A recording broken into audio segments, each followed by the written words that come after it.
નમસ્કાર. આજે આપણે ઇલેક્ટ્રિકલ એન્જિનિયરિંગના એક બહુ જ ફંડામેન્ટલ કોન્સેપ્ટ વિશે વાત કરવાના છીએ. ચાલો એને એકદમ સરળ રીતે સમજીએ. તો ચાલો શરૂઆત એક એવા સવાલથી કરીએ જે લગભગ દરેક યુનિવર્સિટી એક્ઝામમાં પૂછાય છે. અને હા, જો ઇલેક્ટ્રિકલ ફિલ્ડમાં જોબ ઇન્ટરવ્યૂ આપવા જાઓ તો ત્યાં પણ આ સવાલનો સામનો કરવો જ પડે છે.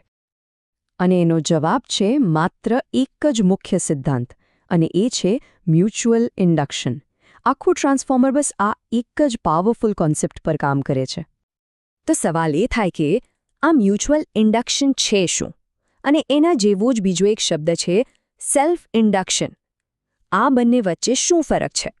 ચાલો એને બરાબર સમજીએ. આ બંને વચ્ચેનો તફાવત સમજવો બહુ જ જરૂરી છે. જુઓ, સેલ્ફ ઇન્ડક્શન એટલે શું? એમાં કોઇલ પોતાની જાતને જ અસર કરે છે. જ્યારે મ્યુચ્યુઅલ ઇન્ડક્શનમાં એક કોઇલ બીજી કોઇલને અસર કરે છે, અને એ પણ કોઈ પણ ફિઝિકલ કનેક્શન વગર. એટલે કે જ્યારે બે કોઇલ એકબીજાની નજીક હોય ત્યારે પહેલી કોઇલમાં જે કરંટ બદલાય છે ને, એનાથી એક મેગ્નેટિક ફિલ્ડ બને છે. અને આ જ મેગ્નેટિક ફિલ્ડ બીજી કોઇલમાં વોલ્ટેજ પેદા કરે છે. આ જ સિદ્ધાંતને કારણે energy magnetic field through transfer થાય છે. અને સાચું કહું ને તો આ જ તો ટ્રાન્સફોર્મર પાછળનો અસલી જાદુ છે.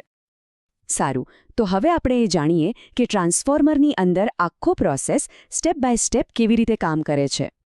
તો આ છે એ 4 સિમ્પલ સ્ટેપ્સ. પહેલાં પ્રાઇમરી વાઇન્ડિંગને એસી સપ્લાય આપવામાં આવે છે.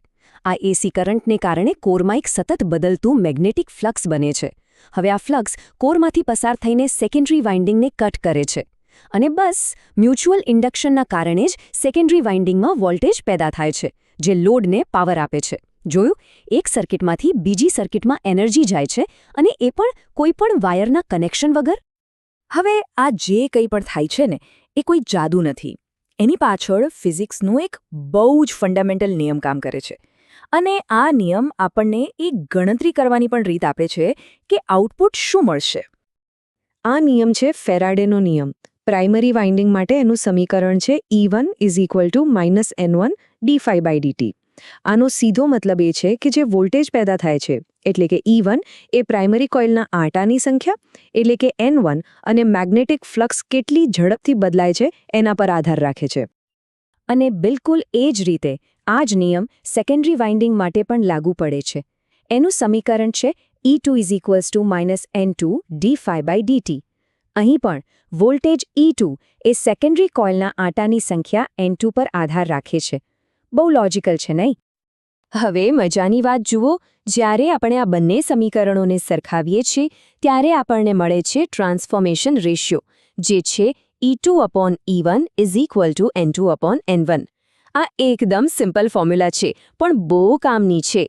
આનાથી જ આપણે ગણતરી કરી શકીએ છીએ કે ટ્રાન્સફોર્મર વોલ્ટેજને વધારશે એટલે કે સ્ટેપ અપ કરશે, કે પછી ઘટાડશે એટલે કે સ્ટેપ ડાઉન કરશે.